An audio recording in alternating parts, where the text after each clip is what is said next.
give my opinion. People are going through a really hard time right now, and I know that you don't feel like you're being listened to by the establishment. I came to GB News because it's the People's Channel, and I want the audience to have their say on the events of the day. We're dynamic. We do something different. Democracy shows that the wisdom of the nation is in its people. I get to travel to find out what the story is from a personal perspective. The British people aren't fools. We know when we're not being told the full story. We've got to work out how Britain moves forward from this. It's the best country in the world. The establishment had their chance. Now we're here to represent your views. Britain's watching. Britain's watching. Britain's watching. We're proud to be GB News. The People's Channel. Britain's news channel. So Jubes and Co, we tackle the issues of the day with real, robust debate, both sides of the fence, battling it out with me in the middle with my forthright opinions and views. And often really interesting things happen because you start with a position and then by the end of the debate you find actually, well, I might not have thought about that one. What we need in this country is 2 new political budgets. You should maybe think about doing a 2024 calendar. I'm Michelle Dewberry and I'm keeping you company right through until 7 o'clock this evening. GB News, the People's Channel, Britain's watching. Join us every night on GB News at 11 p.m. for Headliners, which is 3 top comedians going through the next day's news stories, which is exactly what you need, because when the establishment has gone crazy, you need some craziness to make sense of it. So join us 11 p.m. every night on GB News, the People's Channel, Britain's news channel. Join me, Camilla Tominey, on Sunday mornings from 9:30, taking the politicians to task and breaking out of SW1 to see how their decisions are affecting you across the UK. Bursting the Westminster bubble every Sunday morning, only on GB News, the People's Channel. Britain's watching. I'm Andrew Doyle. Join me at 7 o'clock every Sunday night for Free Speech Nation, the show where I tackle the week's biggest stories in politics and current affairs with the help of my 2 comedian panellists and a variety of special guests. Free Speech Nation, Sunday nights from 7 on GB News, the People's Channel, Britain's news channel. I'm Mark White. As GB News Home and Security Editor, I cover those key issues that are so important to you. Our authorities, our communities doing all they can to combat violent crime. With the public services under unbearable strain, why are we still failing to control our borders? Defence, the first priority of any government, has been continually hollowed out. Can we trust our politicians to protect the armed forces? Join me, Mark White, on GB News.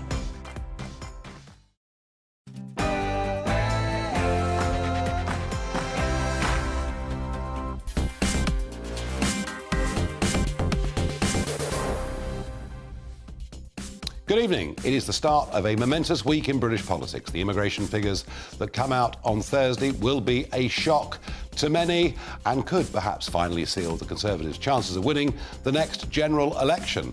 But stuck in the middle of all of it is the one cabinet member who really genuinely does believe in reducing numbers and tightening up border controls. I wonder whether that's why Suella is having such a tough time. Can Suella survive is my big debate tonight on GB News. But before all of that, let's get the news with Polly Middlehurst.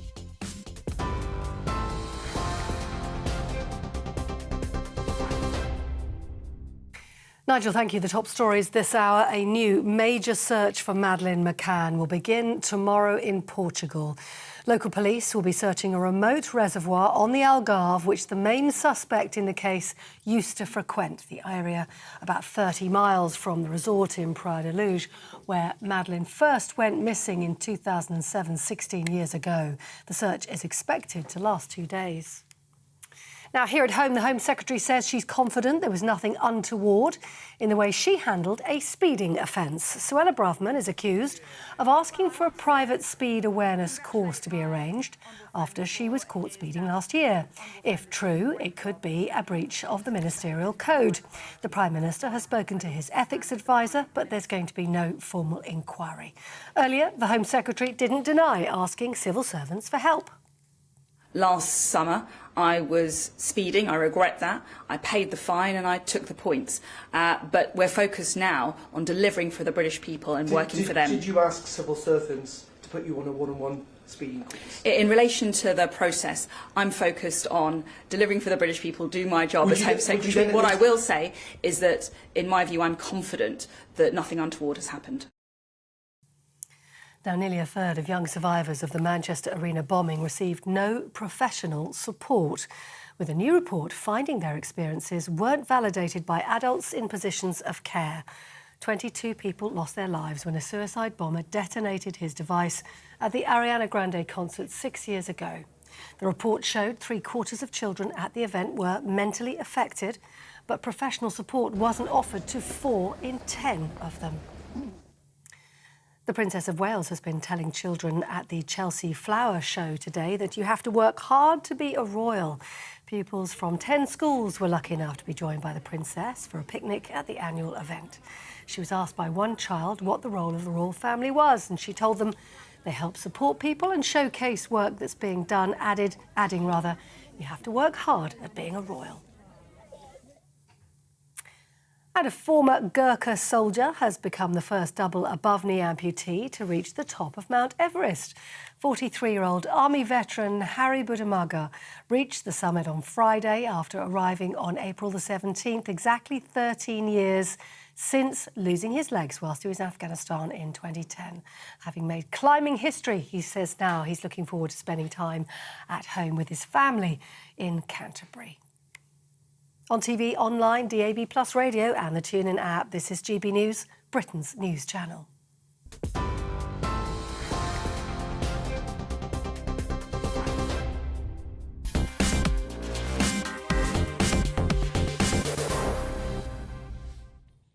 Well, it's a huge week for the Conservative Party, for Rishi Sunak, and it's a really huge week for trust and faith in politics and political leaders. It's becoming ever clearer to me that the pledges that have been made at every single general election on legal immigration by the Conservative Party and by its leaders have never been sincere. In fact, I'm beginning to call it the great immigration lie. Tell the punters you'll reduce the numbers, they'll vote for you, they'll assume Labour will be worse in their eyes on this subject. But I think the figures we're going to get on Thursday will finally end that. It'll end the argument that somehow Labour is worse. And I think it was perfectly clear in 2019 when Johnson got an 80-seat majority that reducing numbers was what people voted for, but he never intended to do it. But there is one cabinet minister who is absolutely sincere on this. Yes, Suella Braverman does believe in reducing numbers. She does believe in tough border controls. She does believe in policies, albeit one she inherited, such as Rwanda. Is that why? Is that the reason, without being too conspiratorial, that she's being singled out? After all, being caught for speeding, well, it happens to all of us now almost every day. I mean, goodness me, drive along the embankment at 2 o'clock in the morning and you'll find it's still a 20-mile-per-hour limit. Even the Archbishop of Canterbury recently got done. So she opted for a speed awareness course. No big deal, you would have thought. But she asked, given her position, whether she could do it privately as opposed to with a group. Frankly, I can't see she's done anything wrong. But the knives are out for Suella. Some think her public image is simply too harsh. In terms of policy, well, I think in the country, she'd have enormous support for her ideas, but not, I think, under Rishi Sunak's leadership. Goodness me, he now won't even commit to net migration coming down below 500,000 a year. So can Suella survive? My real guess is she'll be gone before the end of the week. Let me know what you think. Farage at gbnews.com. That's our new website. As of today, gbnews.com being our website. Well, joining me, fresh from a speed awareness course, is Nick Pisani, ex-series editor of BBC's Question Time and former head of presentations for David Cameron. Not a fan of Brexit or the Conservative Party necessarily, but that's not the point. Can you see the point I'm making? Is that she actually really does believe in a very robust border policy and reducing numbers. Is that why she's been given such a hard time? No, she's been given a hard time, I think, for a number of other reasons. One is that she's got form. She lost her job in the very short-lived Truss government. She was brought back, as we know, by Rishi on a Sunday afternoon. Let's remind people of what she did. You're quite right, of what she did. It was judged that she breached the ministerial code by sending an official document to a Tory backbencher from a personal email. No. She was censored and she resigned. It was a serious... It doesn't matter. Look, you were telling everybody that immigration numbers would go down if we voted Brexit. Of course. What's happened? Of course. The very opposite, like so many other things that were advocated for Brexit. She's obviously a clear Brexiteer, yes. So why, given this serious breach, and it was a serious breach, no question about that, when you say she's got form, she does have form. She does, and that's why she's at risk now. Why was she brought back? Well, she was brought back, and I think you know this perfectly well, because on the weekend prior to the Monday when the Tories were going to decide who was to replace Truss, Rishi panicked, and he brought her in because he thought it would bring enough of the ERG headbangers, bring enough of them over so that he would win clearly and stopped Boris in his tracks. Headbangers to a Remainer, but in political terms, Rishi's judgment was right. Yes, in terms of getting the job, it was right. And now he has the opportunity, if he wants to, and I suspect, I don't know if there'll be an inquiry, but if there is, I suspect it will be quite equivocal, and it will be a political decision on what he does. And he needs to decide, one, I have a Home Secretary more unpopular than her predecessor. Who'd have thought that possible with Priti Patel? Unpopular with whom? The electorate, generally. The swing voters, the sort of person the Tories will need to stay in power. They don't like the word Rwanda and all that it conjures up. She's a big fan of that. Hang on a second, Nick. When you actually look at public opinion on illegal, illegal for now we'll talk about, actually, a majority think the Rwanda plan is quite sensible.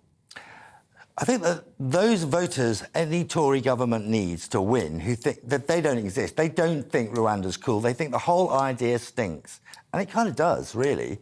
But her other problem is that, as I was saying, because she's got form, she's vulnerable, he's got to decide whether or not, overall, she's an electoral asset or liability. He brought her in because he panicked over Boris, and now will be his opportunity, probably, to replace her. But 57, on the last big opinion poll, a focal data poll, 10,000 people, on levels of legal immigration. I mean, bear in mind, these figures are coming this Thursday. This is quite a big event for the Conservative Party. It is, but can you just... 57% of the country think legal immigration is running at too high a level. They do, but they're not listening to business. They're not listening to the people up and down the country who cannot find staff ever since Brexit.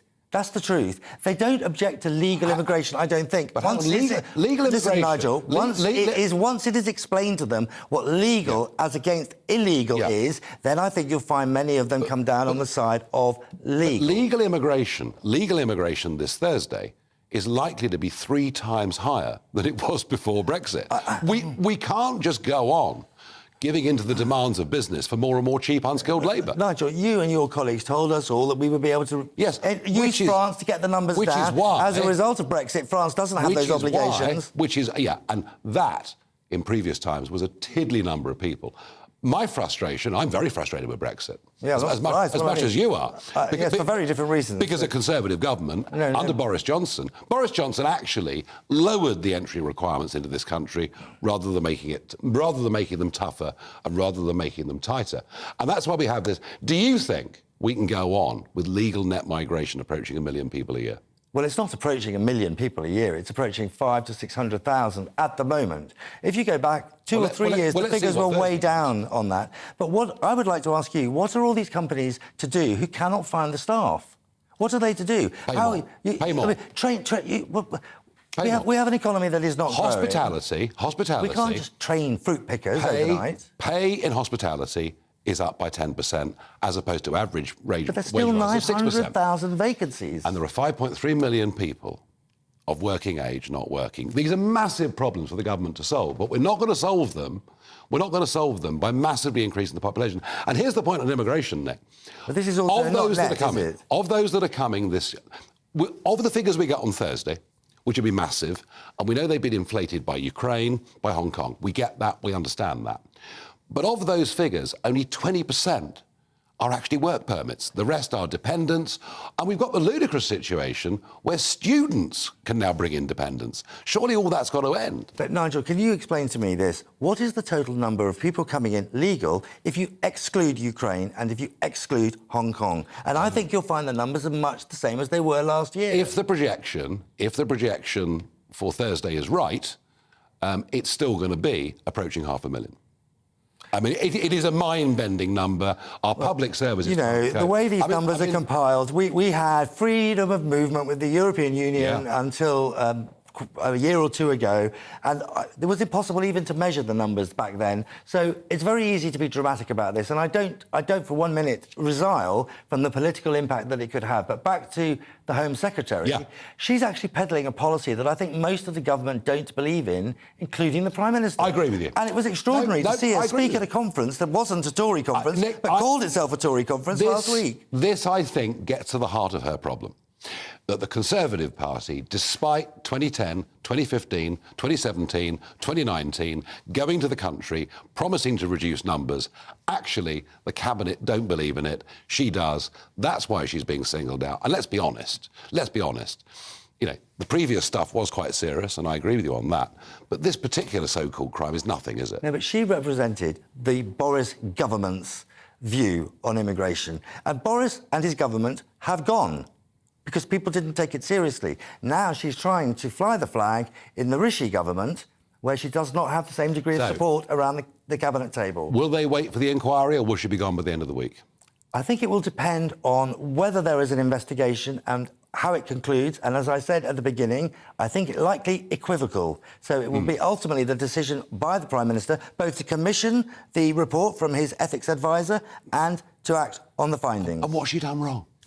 I suspect that she has actually breached the ministerial code in a fairly minor way, but she has. And she's got form, and you've got to take that into account. Why on earth would a woman who has talked about an activist blob of left-wing lawyers, civil servants of the Labour Party, trust her civil servants? She sounds awful when she does that wokey stuff, the anti-wokey stuff. Well, we'll agree to disagree on that, Nick, as we have for many years on many subjects, but I have to say, her biggest misjudgment over this is to trust her civil servants. Now, sticking on this issue and why this government is failing so badly and upsetting 2019 Brexit voters in that election as much as they are, is Professor Matt Goodwin has broken a story tonight that more money has been spent on housing illegal migrants than has been spent on levelling up projects in the North West, the North East and Yorkshire combined. That is a truly stunning statistic. And when one thinks about all those red wall seats that we're expecting levelling up funds, we're expecting business regulations for the self-employed to be eased and immigration levels to come down, I have to say, Goodwin, that is a very, very powerful stat. In a moment, we'll be joined by former Labour Minister Sean Woodward to talk about the NHS and Keir Starmer. Can he live up to his promises of fixing it all by 2030? It's all about family, being in people's living rooms, all the interaction and getting to know who our viewers and listeners are. When I was young, my dad used to say, Nana, stop arguing. I wanted an outlet that would enable me to give my opinion. People are going through a really hard time right now, and I know that you don't feel like you're being listened to by the establishment. I came to GB News because it's the People's Channel, and I want the audience to have their say on the events of the day. We're dynamic. We do something different. Democracy shows that the wisdom of the nation is in its people. I get to travel to find out what the story is from a personal perspective. The British people aren't fools. We know when we're not being told the full story. We've got to work out how Britain moves forward from this.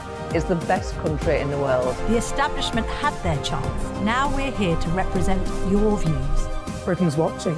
Britain's watching. Britain's watching. We're proud to be GB News. The People's Channel. Britain's news channel.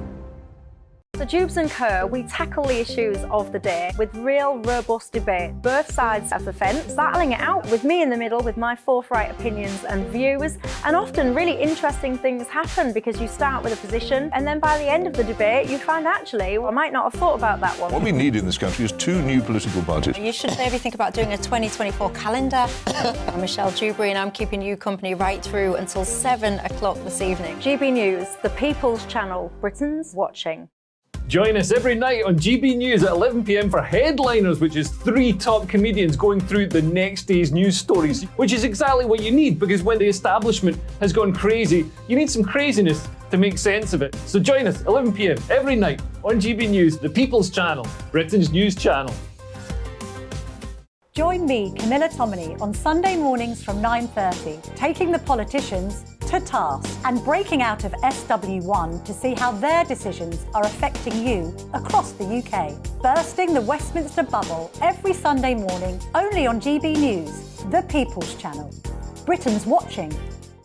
I'm Andrew Doyle. Join me at 7 o'clock every Sunday night for Free Speech Nation, the show where I tackle the week's biggest stories in politics and current affairs with the help of my two comedian panellists and a variety of special guests. Free Speech Nation, Sunday nights from 7 on GB News, the People's Channel, Britain's news channel. I'm Mark White. As GB News Home and Security Editor, I cover those key issues that are so important to you. Our authorities, our communities doing all they can to combat violent crime. With the public services under unbearable strain, why are we still failing to control our borders? Defence, the first priority of any government, has been continually hollowed out. Can we trust our politicians to protect the armed forces? Join me, Mark White, on GB News.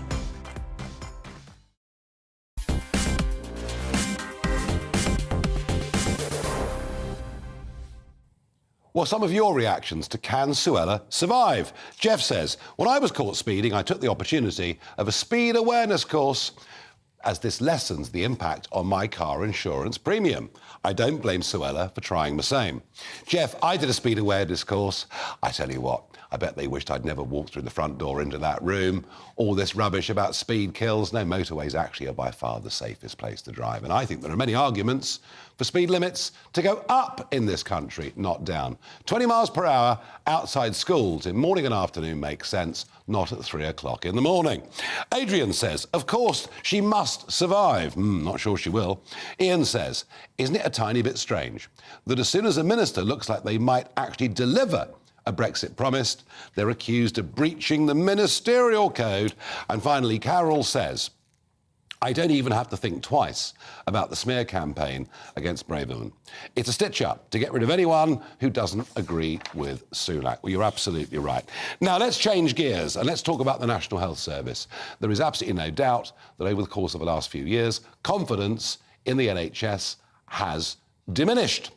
Many people now seeking out, if they can afford it, private GP consultations. So today was quite a big speech by Sir Keir Starmer, leader of the Labour Party, trailed yesterday by Wes Streeting, who was doing the rounds of studios. But the question here really is, can he live up to his promises? Can he radically reduce those waiting lists of over 7 million people, get ambulances back on time? And a very big pledge that he made today is to make sure that cancer sufferers, those diagnosed, are dealt with in short order.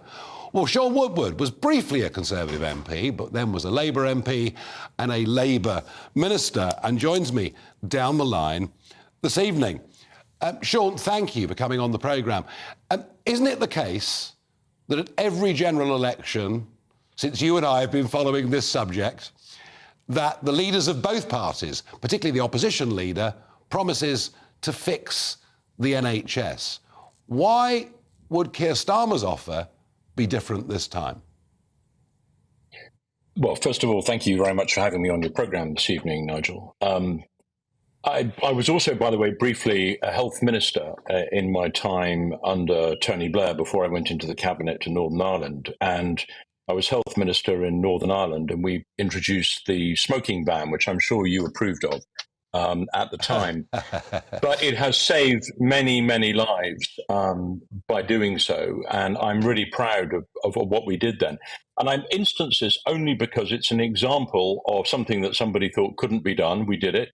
And we have really helped people's lives and improved people's lives. And I think when you say people always promise coming into an election they'll do something about the NHS, I remember when I was a Conservative Member of Parliament in 1997, and a young Labour man, Tony Blair, became Prime Minister, and everybody inside the Conservative Party tried to discredit his ambition to overhaul the NHS, and he did.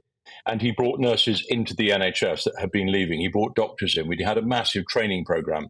And by the time I became a Labour Member of Parliament, after 2 years as a Tory, and I spent the rest of my time being a Labour Member of Parliament, we actually made huge strides and improvements in the NHS. So I think having an ambition for the NHS and a vision for the NHS is absolutely necessary. And I think, to be fair, one of the things that really distinguishes Keir Starmer from Rishi Sunak, who I actually think is quite a decent man, is that I don't think that Rishi has a vision for the NHS, because the Conservative Party, just as it doesn't have a vision for what it was going to do with Brexit, it has no vision for what it's going to do with the NHS. And I think what Keir Starmer today did was present a very ambitious, comprehensive and exciting vision that wasn't only just about more money, it was actually about using technology, and it was about a plan for the NHS. And that's why I think this is worth listening to. Well, one of the things that he did say that I agreed with totally was that the NHS should be doing more preventative medicine,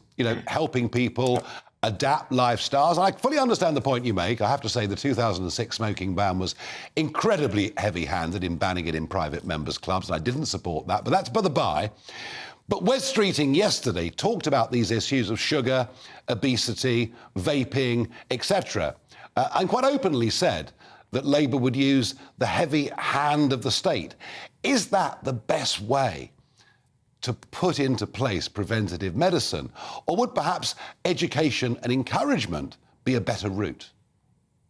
Well, I don't think it excludes education and encouragement, but I have to say the ban on smoking, which was fiercely resisted by many people, has turned out to be hugely successful. And who today would seriously think they could go into a general election with a manifesto that said, we're going to remove the ban on smoking? This is a really great idea.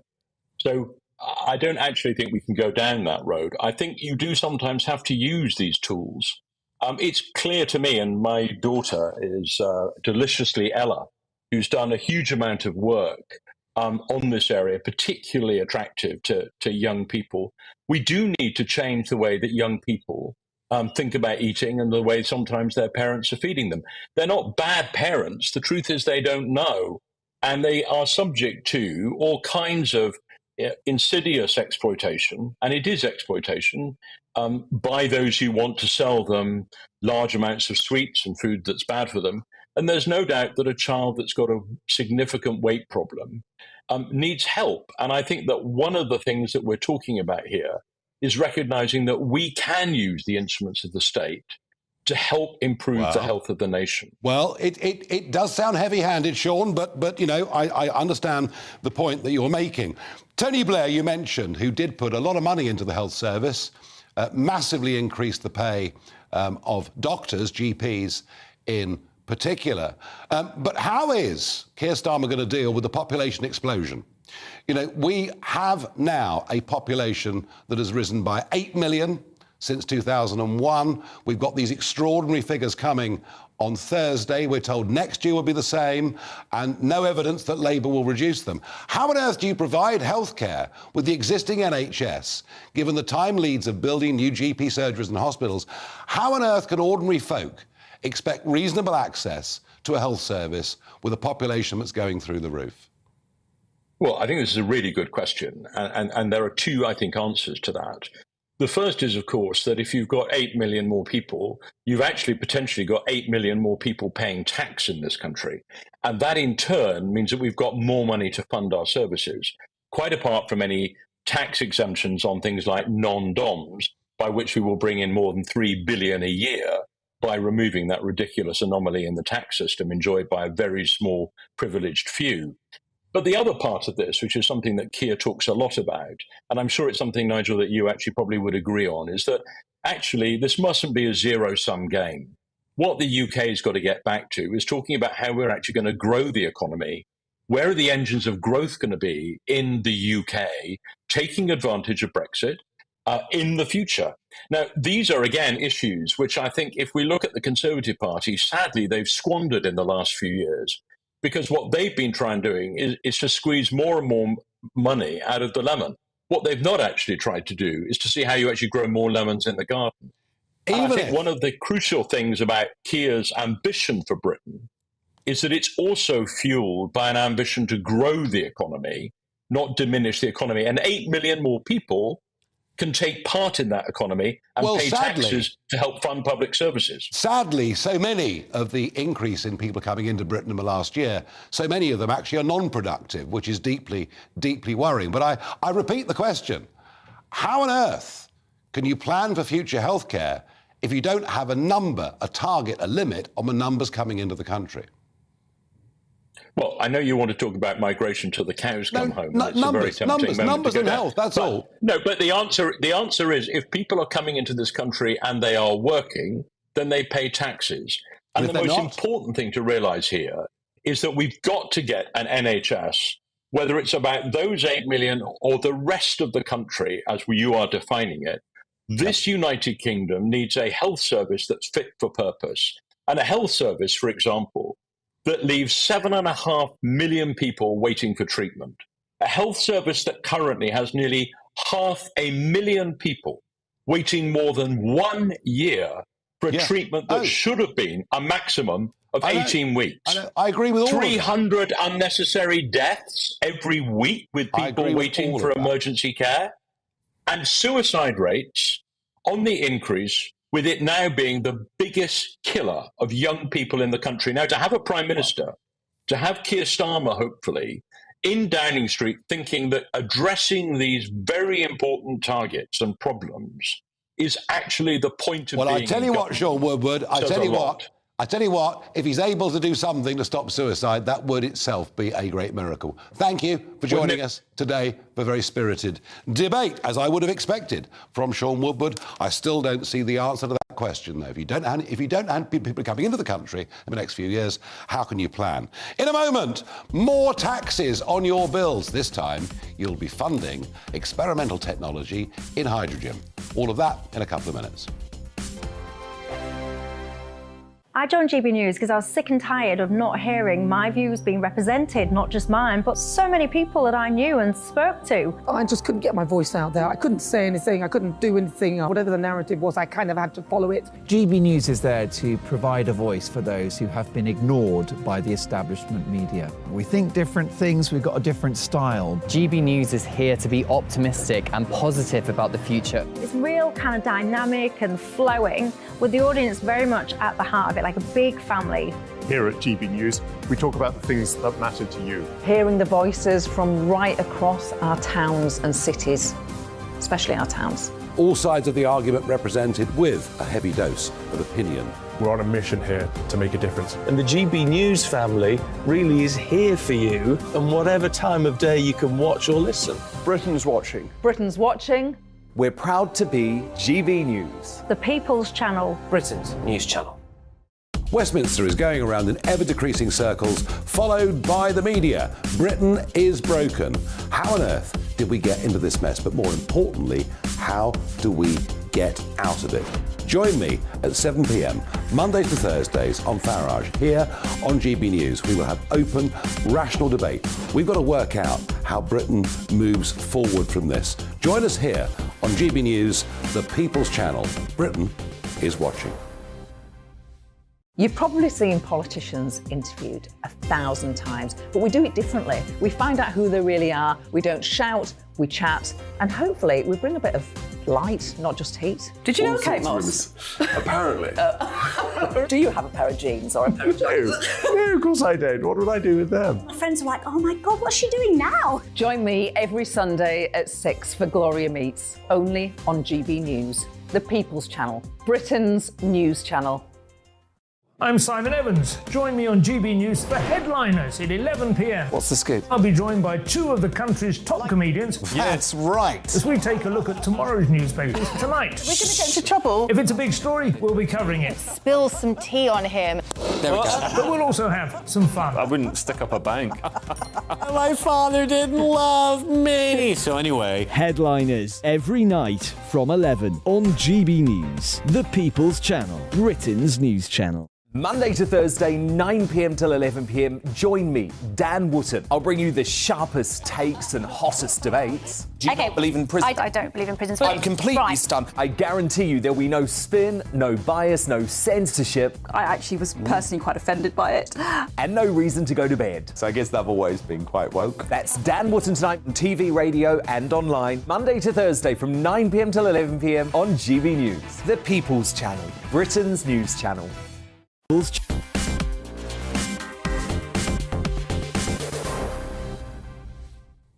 Well, in my view, you've been paying far too much for your energy bills for the last 20 years. Yes, you've been subsidising the onshore and offshore wind energy industry. And now, of course, there are great demands for cleaner waters and fewer sewage discharges into our rivers and seas, all of which I totally agree with. But guess who is going to be picking up the bill? Well, a report out recently suggests that actually there's another big levy going on your bills, and this would be to do with hydrogen. Well, Jack Richardson is head of energy and climate at the think tank Onward. Hydrogen, Jack, as I understand hydrogen, it doesn't have the density to be useful in applications like, for example, cars or tractors. And for home use, it's highly explosive. Well, first of all, thanks very much for having me on. I'll start. So last year, the government reacted to the Russian invasion of Ukraine by basically saying we need to produce a lot more energy in the UK.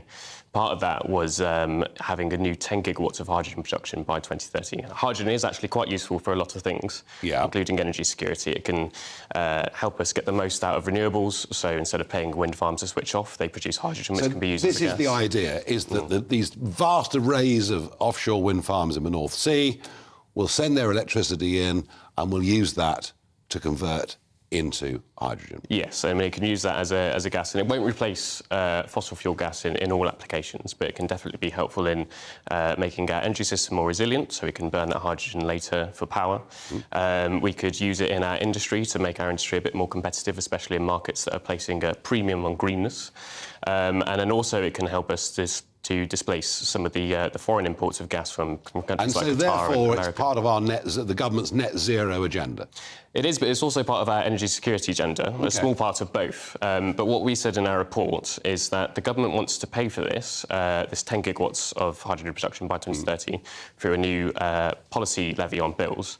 Now, what we're saying is we estimated that would cost about £118 per year from 2030. So let's just slow down. That's it. Sure. £118 a year on every one of your household bills. Hang on, Jack Richardson. Despite my scepticism about some of its uses, if it's got uses in industry, why have any subsidy at all?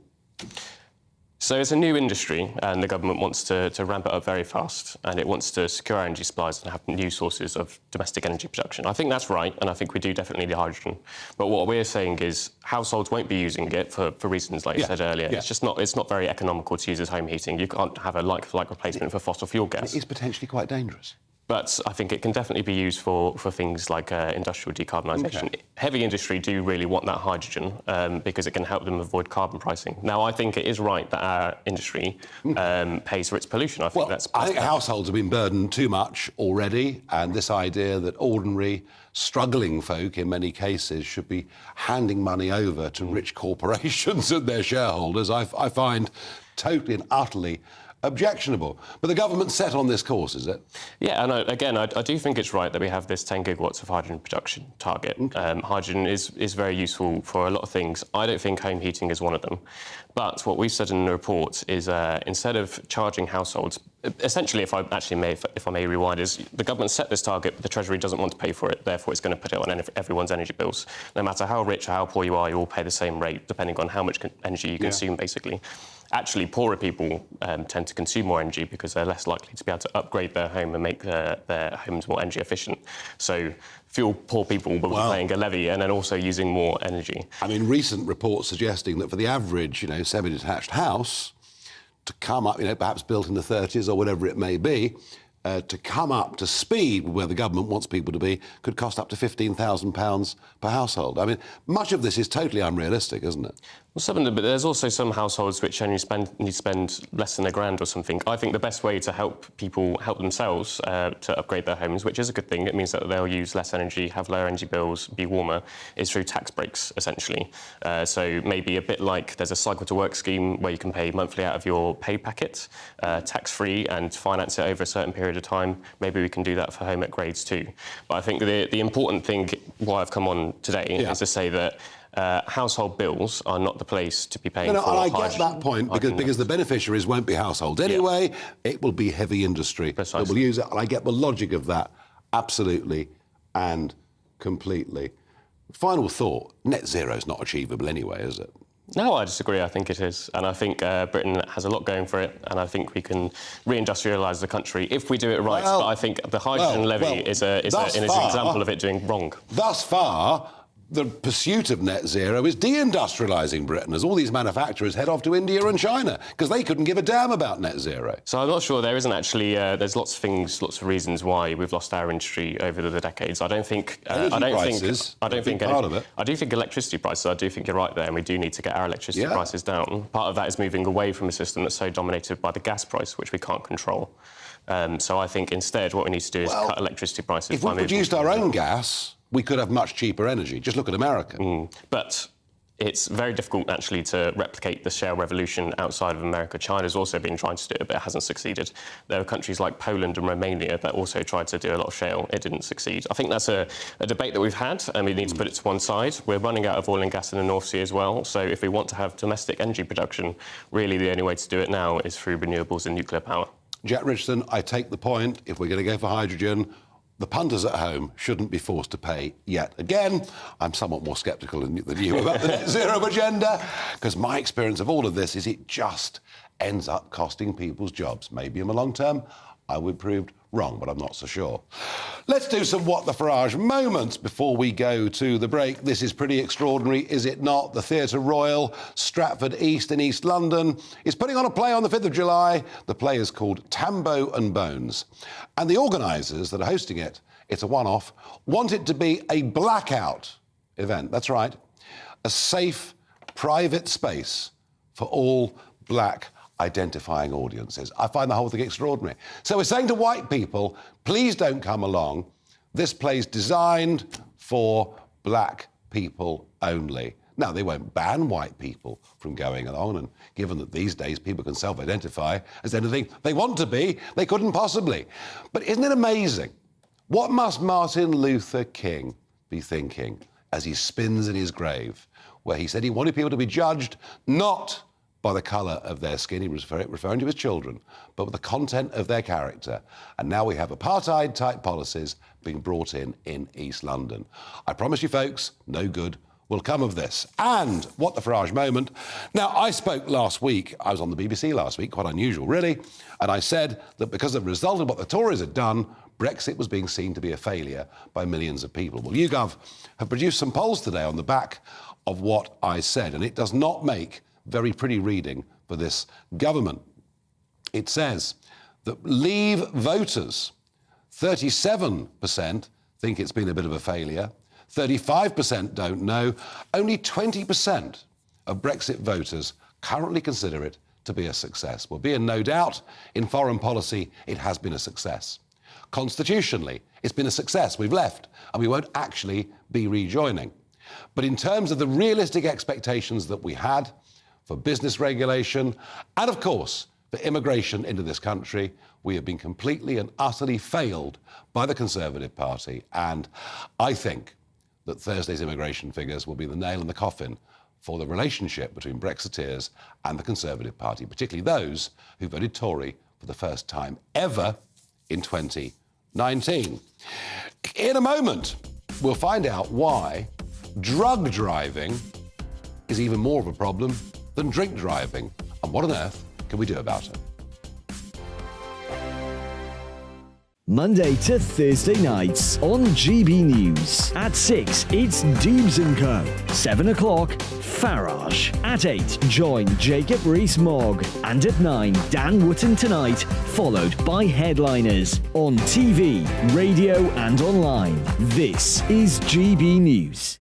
First and foremost, I'm a GB News fan, and I was before I was working here. Just love the fact that we're asking the questions that a lot of establishment media won't ask. With a bit of a twist, we not only want to inform you, but we want to keep you entertained. It's worth the drive because you get in and the team's all ready and waiting, they're itching to go, and it's a proper little family. GB News is the people's channel. It's the audience that makes the programme sing. We're giving our viewers and our listeners a voice. I see the thousands of your letters, tweets, emails, you name it, coming in. Britain is broken.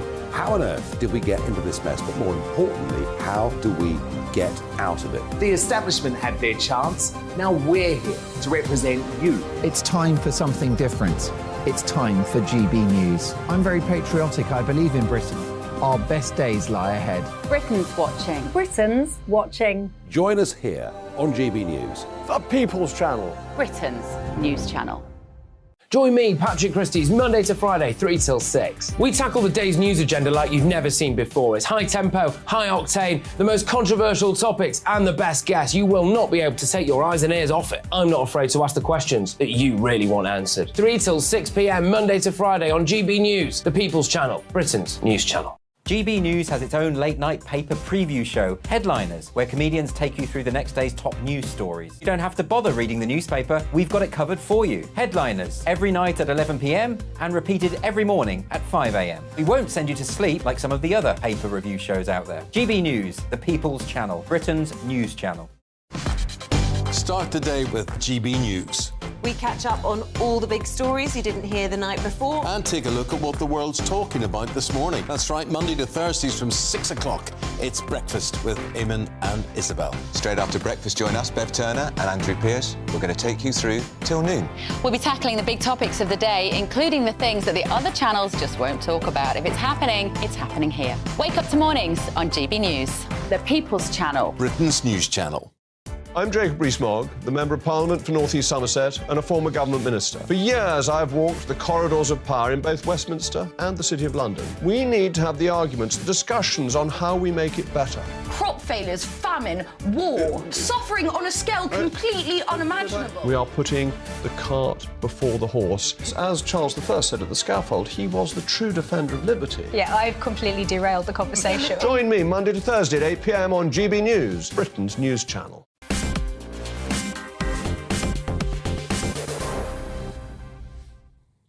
Well, the arguments around drink driving have been around for decades. There is absolutely no doubt that following a substantial intake of alcohol, we all drive our motor cars in a far more dangerous way, even if we don't think that ourselves. Having said that, I think some of the excessive drives by Puritans to take the level down to zero would probably close every last pub in the country. But the problem of drink driving, we're told, is now being dwarfed by the problem of drug driving. But I understand it's much more difficult to deal with. Well, joining me is Ian Lewin, Managing Director of police drug test supplier D-Tech International. Now, Ian, I understand that you produce this kit. You know, the breathalyzer we understand fully. You blow into it, and then if you failed, it's back to the police station for a blood test. If that's confirmed, you know, you're going to get banned. You're going to get fined. And actually, these days, a fair degree of social opprobrium that comes with drink driving. It's not considered to be a laugh anymore. Your kit tests for drugs at the roadside. Can it test for all kinds of illegal drug? Good evening. The key drugs that it can test for is cannabis and cocaine. And you'll find in the UK, that's probably 85–90% of the drugs that are seen. So let's say, you know, the driver is beside the road, he or she fails the test. They then have to go through the same procedure, do they not, of going back to the police station and having a blood test. But I understand that's where things start to get rather difficult. Yes, you're correct there. The same with alcohol. There is a legislation, Section 5, that says if you're above a limit, then that's the offence for which you will most likely get a 12-month minimum ban. Yeah. The same is in place for the last 8 years for drugs, where if you fail the test at the roadside, then you're arrested, taken back to the station. But in this situation, we need a blood sample. And that blood sample takes some time to get yourself to the station where you can extract the blood. We need a healthcare professional. We then need to send the blood off to the laboratory, and this is where the problems occur. And is that because it takes longer to get those blood tests back than it would for testing for alcohol in blood? Exactly. We're used to a situation with alcohol where you're arrested and taken to the station. You blow in the confirmation machine, and quite literally that is evidential there and then. You're in the court the next sitting that's available, so probably same week or next week. The drug situation is the bloods are off to the laboratory. The laboratories seem to take an inordinate amount of time, and that can be in the region of, as the report shows, 4 to 5 months, maybe in many cases longer than that. And with our other parts of our legislation, if you are not charged within 6 months of the offence, then it's dropped and you're off scot-free. So in effect, if this is just too difficult for the police to do, does this become an issue, drug driving, that they effectively start turning a blind eye to? Very, very, very different from that. The police on the road are there all the time. They're vigilant as to what's going on, seeing an impaired driver or there's an accident that they're attending, a collision. Yeah. And with that, they will assess alcohol. They will assess if drugs are part of the possible contributory cause. And that's when they bring the breathalyzer out or the drug wipe to do the screen. The issues are not with our excellent boys and girls, the thin blue line. They're there to make our roads safer. And that's their sole task when they set off for a job, each shift. What they want to do is have that person off the road. They've already shown that their driving is not to the standard required. They've seen that themselves, and they want to have this person removed for 12 months. But what's happening is, if that was alcohol, they see that happening in 5 days, 6 days, 7 days. If there's a situation where it's going to take 4, 5, 6 months, but they've already got them on the alcohol, then they won't test for drugs. They take them off the road there and then, which is it's not right, but it's acceptable for all of us. Just to put this into perspective, I think the biggest number I've heard of was from Cheshire, and they had somebody that had been arrested 8 times in the time it took to get the first. Something has to change here. Thank you for coming on and talking about this new problem, legislation only in since 2015. Ian Lewin, thank you very much indeed. I've got time for a couple of quick barrages. One comes from Bill in Hull. Hi Nigel, I'm Bill. I'd like to explain to me what the benefits have been of leaving the EU. From my point of view, all I can see is negative things about trade diversion as opposed to trade creation, and we've not really had any main new trade deals at all that made any difference to us. So I'd just like to know what the benefits were. Bill, I share that frustration. Constitutionally, Brexit is a success. We've left and we won't be rejoining, at least not any time soon. In foreign affairs, it's been a success. We stand taller on the world stage, whether it's the AUKUS deal or leadership in Ukraine, whether you believe in that policy or not.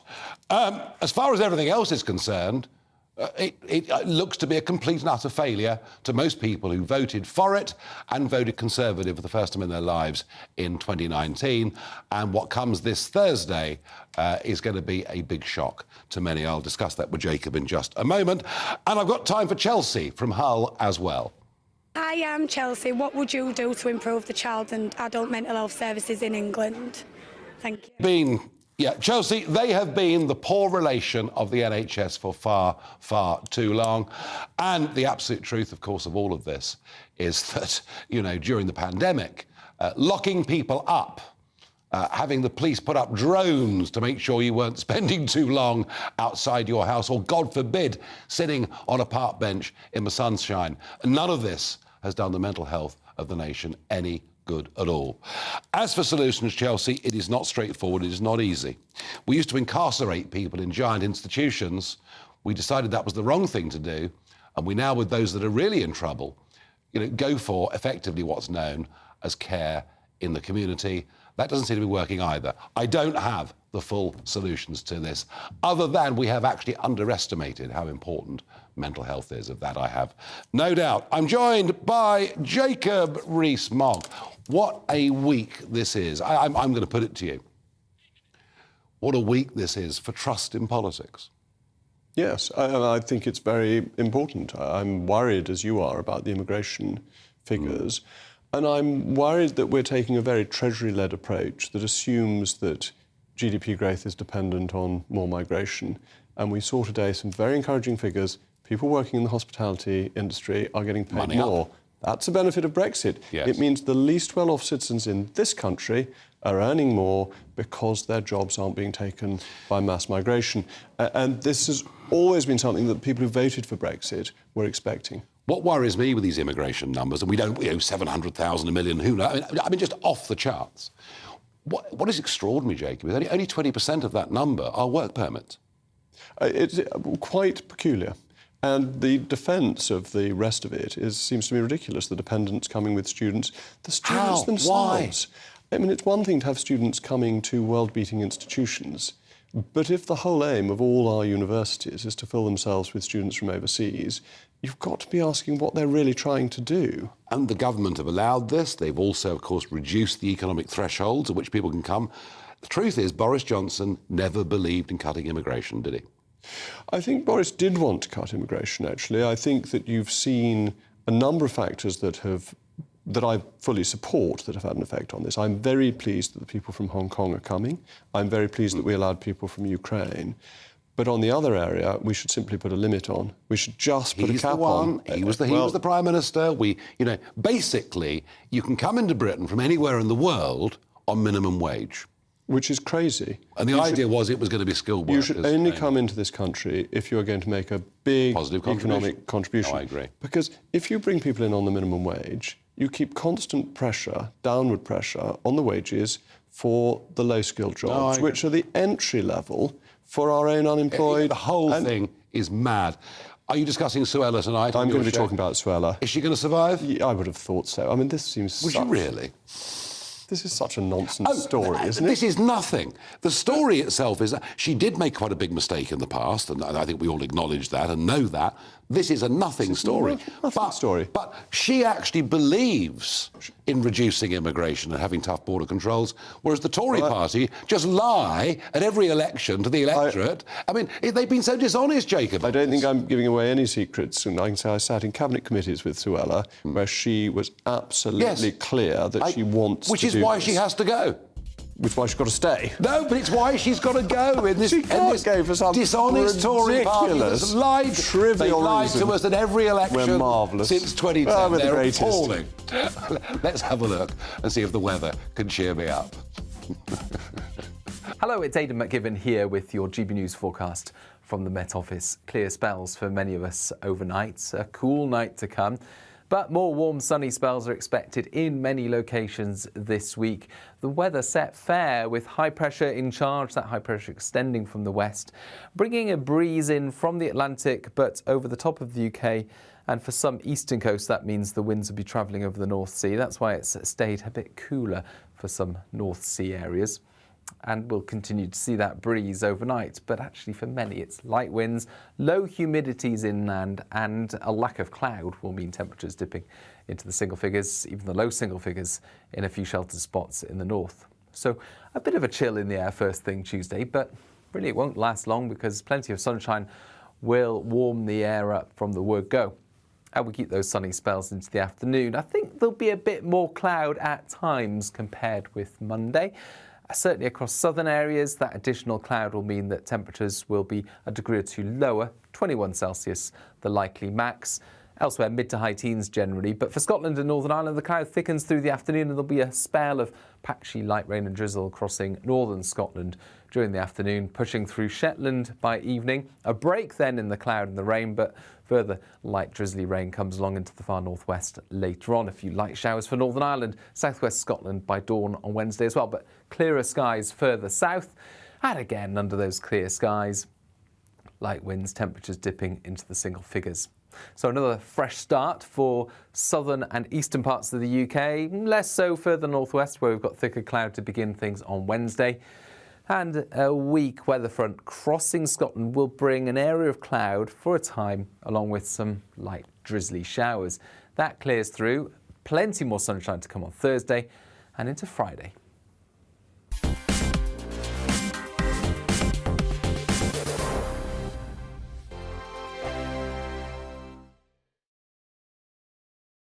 It's all about family, being in people's living rooms, all the interaction and getting to know who our viewers and listeners are. When I was young, my dad used to say, no, stop arguing. I wanted an outlet that would enable me to give my opinion.